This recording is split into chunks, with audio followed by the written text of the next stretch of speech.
Keywordnya bahagia. Dari filsafat-filsafat yang pernah saya bahas, sebagian besar juga pernah dibahas di ngaji filsafat di masjid. Keywordnya ternyata 3 bahagia itu. Yang pertama adalah pengetahuan dan kesadaran. Yang kedua adalah penerimaan. Dan yang ketiga, kondisi jiwa. Ini nanti jadi kunci dari apa yang kita sebut sebagai kebahagiaan.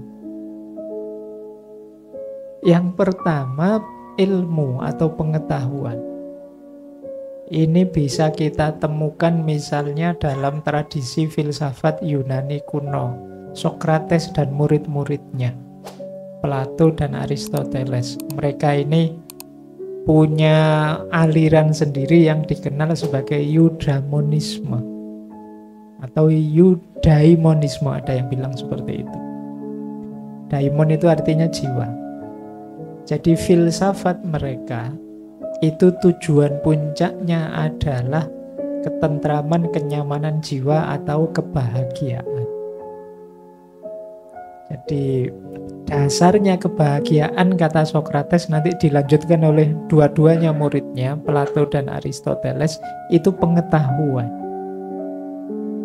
Jadi tidak mungkin orang yang bahagia itu tanpa landasan pengetahuan.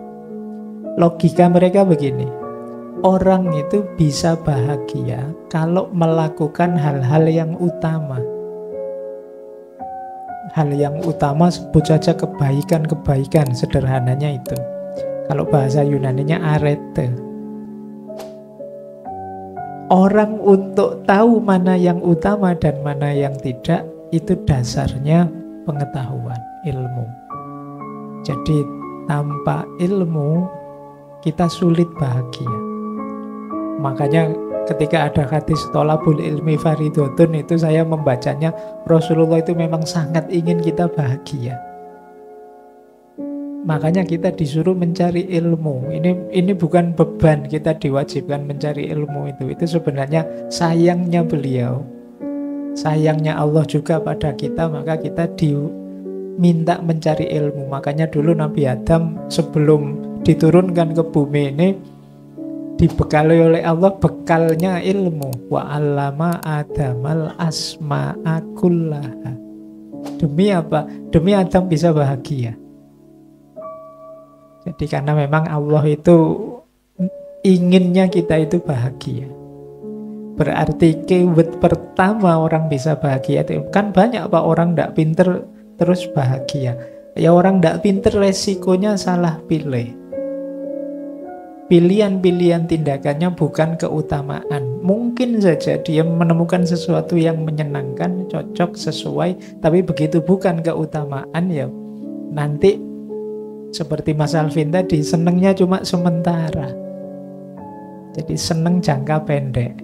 Jadi menarik ya, seneng jangka pendek ini kalau dalam teori psikologi barat itu ada pembagian, seneng itu ada durasinya. Level durasinya itu 4. Ada yang singkat sekali, ada yang lumayan panjang, ada yang sangat panjang, ada yang tak terbatas panjangnya, tak terbatas dalam tanda petik. Kebahagiaan yang sangat pendek itu namanya pleasure, kesenangan. Itu paling cepat. Saya tadi minum kopi jahe, itu kan enak, alhamdulillah enak. Itu pleasure, seneng.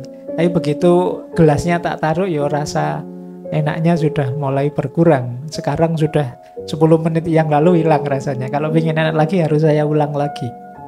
Itu pun kalau kebanyakan jadi tidak enak. Pleasure itu diulang-ulang, apalagi sampai overdosis. Awalnya enak jadi tidak enak.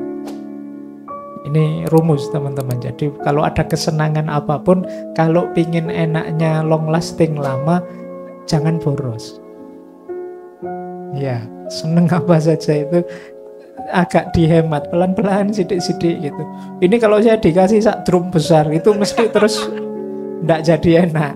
Dia jadi enak kalau sak gelas kecil. Iya, kadang-kadang kopi itu kan lebih mahal yang cuma iya, pakai cangkir kecil itu malah bikin nagih. Tapi yang pakai gelas besar ndak terlalu bikin nagih, wong kita menghabiskannya juga mati-matian. Jadi pleasure, kesenangan apapun. Jadi kalau itu jenisnya hanya senang-senang, durasinya singkat.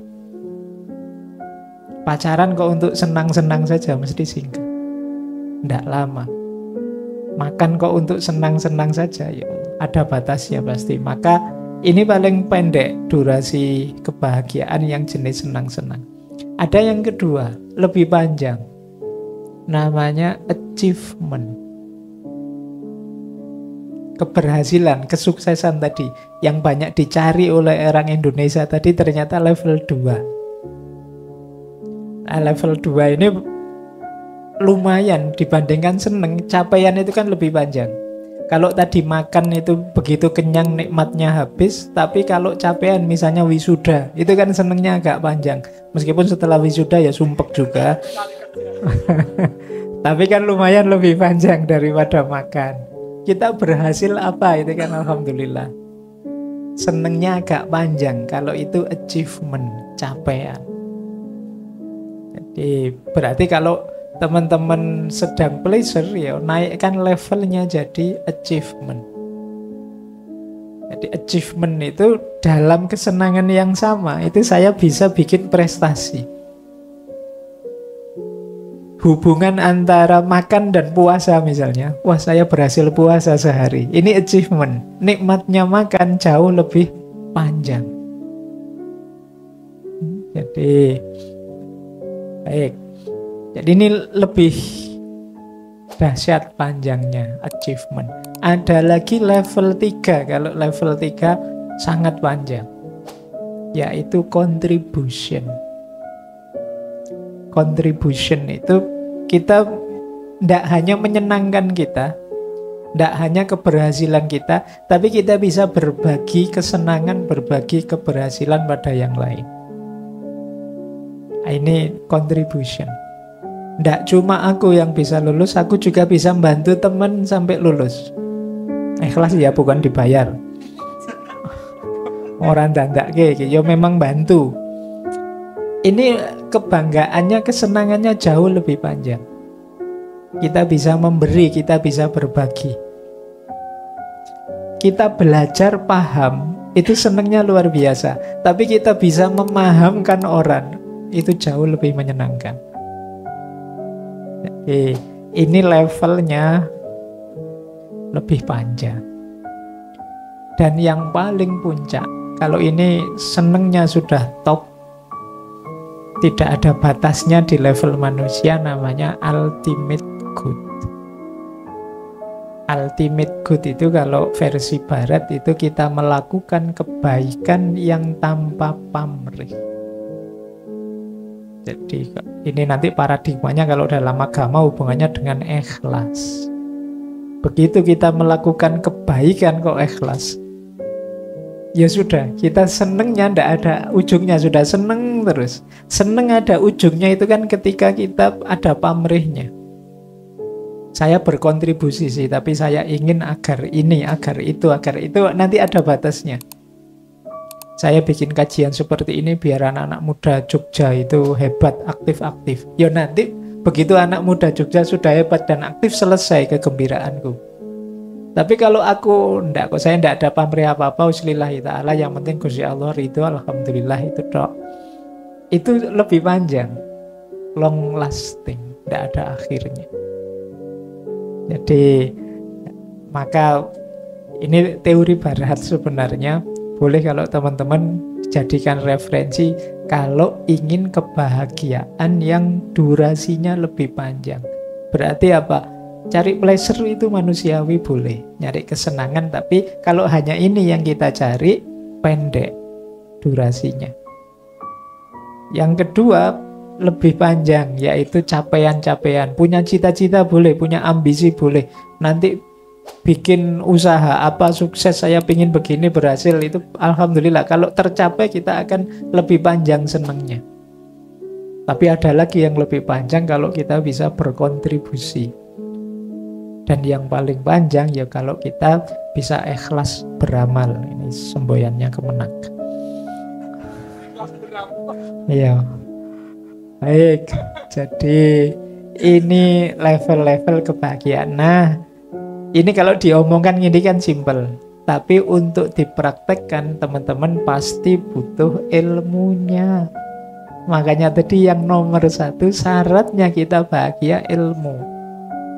Kalau kita tidak bisa milah, oh ini hanya kesenangan Pak, ini baru, itu ya kita sulit ketemu kebahagiaan yang hakiki. Kita mungkin tertipu oleh rangkaian kesenangan demi kesenangan yang menipu. Dan ini yo ternyata sejak zaman Yunani kuno sudah disadari orang itu memang harus fokus pada ilmunya dulu. Setelah ilmu baru kesadaran. Kesadaran itu ilmu yang dihidupkan, bukan ilmu yang hanya dihafalkan. Orang pinter itu banyak, tapi orang yang ilmunya hidup itu tidak banyak. Kalau sekedar pinter, kampus itu isinya orang pinter semua. Tapi yang ilmunya hidup jarang, atau yang ilmunya dihidupkan jarang. Makanya Kanjeng Sunan Kalijaga itu punya prinsip urip itu urup. Urup nyala ya, bukan urup ijolan apa. Urip iku urup terus sampean wae ayo urup yo. Urup apa? Nyala. Nyala itu maksudnya apa? Menghidupkan ilmu. Kalau kita ngerti kebaikan, kalau kita ngerti keindahan, kalau kita ngerti kebenaran, ayo dihidupkan ya. Ngerti itu kan namanya ilmu. Jadi urip iku urup itu sebenarnya hubungannya dengan ilmu. Yang bagi orang Jawa ilmu itu masih setengah kalau hanya dihafalkan dan dimengerti. Ilmu itu baru kelakon, kita disebut berilmu kalau sudah kanthi laku. Ini urip itu nanti bagian dari kebahagiaan juga. Jadi awalnya ilmu yang dihidupkan. Di situ kita akan ketemu kebahagiaan. Ini aliran filsafatnya namanya eudaimonisme. Baik, sebenarnya ya tema kajian apa saja ya dasarnya tetap ilmu. Apalagi tema kebahagiaan. Baik, yang pertama ini ya, keyword pertama. Keyword kedua, bahagia itu hubungannya dengan stabilitas mental. Kondisi jiwa yang kondusif. Kondisi jiwa yang kondusif itu sebenarnya ini sifatnya sangat ideal. Nanti berhubungan dengan standar-standar. Maka kadang-kadang kalau ada orang ngomong saya ingin bahagia Pak, sebentar, standarmu bahagia itu apa? Yang ini mungkin antar orang beda-beda. Indonesia yang sekarang melawan Argentina 0-0 saja bahagianya luar biasa. Tapi bagi Argentina 0-0 itu bencana mereka. Jadi bahagia atau tidak bahagia itu nanti berhubungan dengan kepuasan jiwa yang itu rangkaiannya dengan standar-standar. Setiap orang, setiap kelompok masyarakat, bahkan setiap negara, setiap agama itu ya pakai standar-standar untuk menuju kebahagiaan yang diinginkan masing-masing. Makanya Imam Ghazali itu dalam Kimia Sa'adah kan mencatat ada standar-standar yang di-ranking jadi 4 apa 5 itu oleh Imam Ghazali. Ada kondisi jiwa yang itu bahagianya dalam hal-hal yang negatif, ada kondisi jiwa yang bahagianya dalam hal-hal yang positif. Ternyata jahat itu bisa membahagiakan bagi orang yang jiwanya memang jahat. Ini menarik teori ini. Kalau tadi di ilmu itu kan kita dicegat enggak, kalau kita enggak hakiki, kalau enggak yang sesuai dengan yang keutamaan enggak bahagia. Tapi kata Imam Ghazali tergantung orangnya, kondisi jiwanya. Kalau bahagia itu kita definisikan kenyamanan, kepuasan jiwa. Itu ada orang yang memang jiwanya sudah gelap. Jadi Imam Ghazali kan menyebut orang itu yang ada orientasi jiwanya yang bahimiyah, ada orientasi jiwa yang sabuiyah, ada orientasi jiwa yang natikoh, mutmainnah, dan ada juga yang gelap, orientasi jiwa yang saitoniyah, setan. Orientasi jiwa bahimiyah itu artinya binatang ternak. Dan kebahagiaannya orang yang orientasi jiwanya seperti ini, itu ya sifatnya seperti binatang ternak.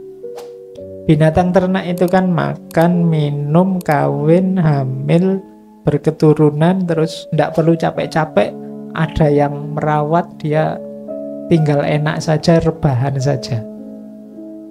Ini orientasi jiwa bahimia. Itu dia bahagia kalau tercukupi, kalau kaya, kalau punya istri cantik, mobil mewah, kalau standar-standarnya ini. Ini berarti kondisi jiwa yang bahimiyah. Kata Imam Ghazali ya, orang yang seperti ini ya standarnya standar itu tadi. Seperti binatang ternak, ya dia bahagianya dengan itu. Jadi ini menarik. Sebenarnya rangkaian kajian kebahagiaan itu harus disambungkan dengan kebenaran, nanti dipuncai dengan keadilan. Karena bahagia itu yaitu tadi ternyata mengikuti orientasi jiwanya orang yang beda-beda standar. Nanti ada yang orientasi jiwanya sabuiyah. Sabuiyah itu artinya binatang buas. Binatang buas itu cirinya kan agresif. Kebahagiaannya dia ketika mengalahkan, menundukkan. Ketika dia lebih tinggi dari yang lain, ketika dia nomor satu, yang lain di bawah semua. Ini sabuiyah. Balapan untuk menang-menangan, saling mengalahkan. Ini sabuiyah. Ada yang orang orientasi jiwanya seperti ini. Jadi saya tidak sengaja kapan itu baca visi misinya banyak kampus. Ya UIN, ya UGM, ya mana-mana.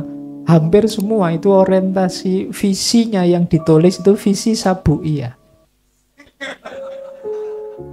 Ingin unggul, ingin menang, pokoknya lah ya menjadi yang terbaik, menjadi kuabah pengen terbaik itu kan berarti ya perlombaan menang-menangan.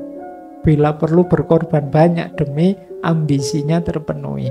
Ini sabuiyah. Kalau ini tidak terkontrol ya hasilnya bisa merusak jiwa kita, merusak orientasi hidup kita tadi. Tapi kalau orang seperti ini memang bahagianya itu. Banyak loh orang, mungkin teman-teman heran ya, misalnya banyak yang nyalek atau masuk ke dunia politik modalnya besar sekali, miliaran. Jadi bisa 5M, 10M, saya kemarin diceritain sekitar itu. Loh, uang sebesar ini tuh kan besar. Kita kan mikirnya, alah mbok ya dipakai bisnis, buka cabang basa-basi yang baru kan lebih enak ya Pak Edi, daripada lah masuk gitu dapat. Loh, kok mau-maunya orang begitu? Orientasi jiwanya memang ke sana. Itu yang disebut sabuiyah. Kebahagiaannya ketika dia menang atas yang lain. Cuma ini tidak berlaku bagi yang sepak bola ya. Nanti sepak bola ngalah-ngalahan enggak enak. Oke, sepak bola ya memang biar menang, tapi kan enggak satu-satunya itu. Kan enggak lucu sepak bola masuk. Monggo kalau mau dimasukkan, karena kan enggak enak. Nah, ya kan nanti yang mau dimasukkan, wah mboten sungkan saya monggo anu saja. Oh ya, tidak seru. Ya, sepak bola ya sabu iya lah, menang-menangan. Kalau sudah menang ya selesai, tidak pakai bangga-banggaan. Dan itu bukan puncaknya capaian. Kita sering tertipu di situ karena kita menggemari apa itu dianggap puncaknya capaian itu ketika menang mengalahkan yang lain. Ini sabu iya. Yang stabil memang yang mutmainnah. Nanti saya jelaskan tersendiri yang mutmainnah ini. Tapi yang banyak juga kata Imam Ghazali yang saitoniyah. Saitoniyah itu yang kebahagiaannya adalah ketika musuhnya, orang yang dia benci, hancur, rusak, ndak apa-apa kalau aku juga ikut hancur, rusak. Cirinya orang saitoniyah antara lain kata Imam Ghazali kalau dia batinnya dengki, hasad. Orang dengki itu kan segala cara ditempuh biar orang yang dia dengki hancur. Aku kalah juga ndak apa-apa, aku rusak ndak apa-apa, aku keluar modal banyak ndak apa-apa asal dia hancur. Ini setan. Setan itu kan waktu oleh Allah ditegaskan kamu tempatmu neraka, itu ya dia ndak apa-apa sih, tapi beri saya waktu untuk menyesatkan sebanyak mungkin anak Adam. Dan ternyata yo di antara kita yo banyak yang perilakunya setan. Contoh paling sederhana, misalnya banyak hoax kita temukan di medsos. Itu loh yang bikin berita bohong itu kan tahu kalau itu bohong. Nggak apa-apa bohong, yang penting musuhku jatuh namanya. Ini setan saitoniyah. Jadi kebahagiaannya ketika musuhnya hancur, bahwa itu resikonya batinku rusak, hubunganku dengan Allah hancur, nggak masalah, yang penting musuhku hancur. Ini saitoniyah. Jadi ternyata bahagia itu ya coba dicek kondisi jiwa masing-masing orang. Puncaknya tentu saja yang kita kenal sebagai mutmainnah. Ini yang paling kondusif kebahagiaan sejati, berhubungan dengan ciri yang ketiga. Mutmainnah itu nanti ada hubungannya dengan penerimaan. Kenapa kok mutmainnah itu ada hubungannya dengan penerimaan? Karena jiwa yang mutmainnah itu cirinya radhiyatam mardiyah. Dia ridho terhadap apapun yang ditetapkan oleh Allah dan akhirnya Allah juga ridho padanya. Ini jiwa yang mutmainnah. Ini yang kebahagiaan yang sejati kalau dalam Islam. Ini kalau diucapkan itu lancar enak, tapi dalam hidup ini sulit. Orang disuruh ridho menerima itu kan sulit. Kita itu pinginnya ya mengeluh, kita pinginnya ya senengane sambat, senengane, kita selalu begitu. Padahal justru hidup bahagia itu kita diminta untuk menerima. Kalau dalam Islam bahkan menerima itu istilahnya banyak. Jadi Islam itu sejak awal istilahnya taslim. Taslim itu pasrah. Pasrah itu kan berarti ya Allah sudah engkau beri apa saja, engkau suruh apa saja, aku ikut. Itu kan taslim. Diriku, inna sholati wa nusuki wa mahyaya wa mamati lillahi rabbil alamin. Ini kan taslim. Pasrah sepenuhnya pada Allah. Nanti setelah taslim ada tawakal. Kita kan diminta oleh Allah untuk pasrah. Begitu pasrah kita disuruh sholat, disuruh ini, disuruh itu. Ini yang baik, ini yang keliru. Dan kita patuh. Loh, saat menjalankan patuh ini kan kita tidak tahu nanti hasilnya apa. Tapi dalam situasi tidak tahu ini kita diminta tawakal. Tawakal itu pasrah. Ya Allah, saya menjalankan ini, hasilnya apa? Aku pasrahkan padamu. Itu tawakal. Setelah tawakal, misalnya sudah selesai kita jalankan dan kita lihat hasilnya, kita diminta ridho. Itu pun kalau hasilnya tidak cocok, selain ridho kita juga diminta sabar.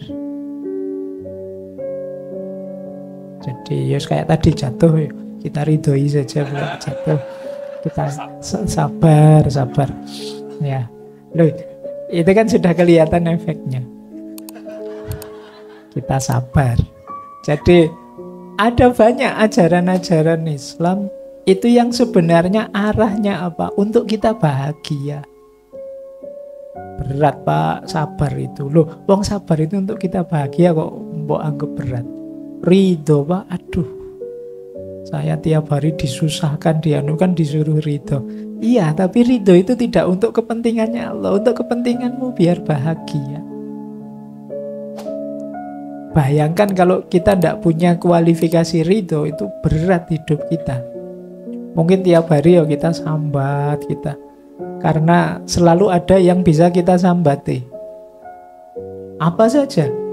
Ya kayak tadi kajian ini, waduh kajian kok waktunya bal-balan misalnya. Waduh, selalu ada. Kalau kita mau sambat itu selalu ada celah untuk kita sambat. Wong sudah wisuda saja sudah lulus, ya Allah. Lulusan UIN saya, ya Allah, ini terus. Iya. Nggak tahu ternyata seperti ini. Wah, kemarin kuliah capek-capek ternyata itu sambat. Padahal temennya itu masih mati-matian pengen lulus. Yang lulus ya sambat, yang sini garap skripsi ya sambat, yang sedang kuliah ya sambat, kapan skripsi. Sambat. Padahal kalau membacanya dibalik, kita sabar, kita ridho, bisa membuahkan yang terakhir namanya syukur. Lulus itu bisa disyukuri, bisa juga melahirkan keluhan. Wong manusia itu khuliqa halu'a, diciptakan serba mengeluh. Padahal itu dilihat dari perspektif yang berbeda, itu bisa membahagiakan. Tapi kita melihatnya selalu sisi sedihnya. Nulis skripsi yang tidak selesai-selesai itu kan bisa saja dibaca, kesempatan belajar lebih banyak, kan bisa begitu. Kesempatan kenal dosen pembimbingnya lebih dekat misalnya. Lu ada banyak makna positifnya, tapi kan kita mikirin ndak lulus-lulusnya. Pak, saya sudah umur sekian loh Pak, kok jomblo, ndak ketemu-ketemu pasangan. Loh, itu kan berarti kamu nikmatilah kebebasanmu, masih panjang. Bayangkan yang sudah nikah, sumpek dia. Loh. Yang nikah juga begitu kan, ya tinggal dibaca sisi positifnya banyak. Jadi manusia itu jalannya untuk bahagia tetap diawali dari penerimaan. Nikmati saja apa yang sedang kita rasakan saat ini. Apapun situasinya, apakah itu pleasure atau tidak, bisa kita maknai paling tidak dalam kerangka tadi.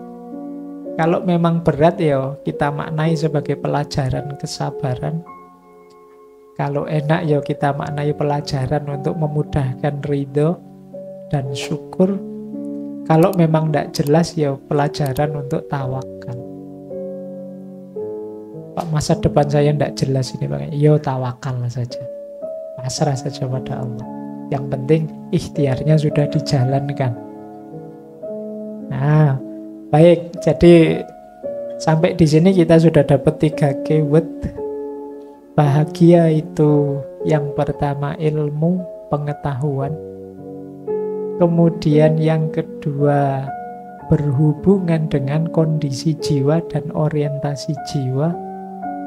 Dan yang ketiga berhubungan dengan penerimaan. Berarti memang bahagia itu jangan dicari kemana-mana. Semuanya ada ternyata dalam diri kita. Ilmu itu ya ada di kepala, di akal kita. Kemudian kondisi jiwa itu hubungannya dengan hati kita. Penerimaan itu terhadap hidup kita. Tidak ada yang kemana-mana.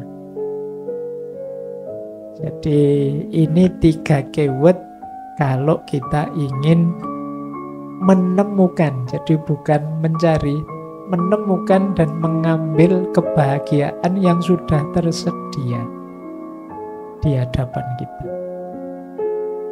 Oke.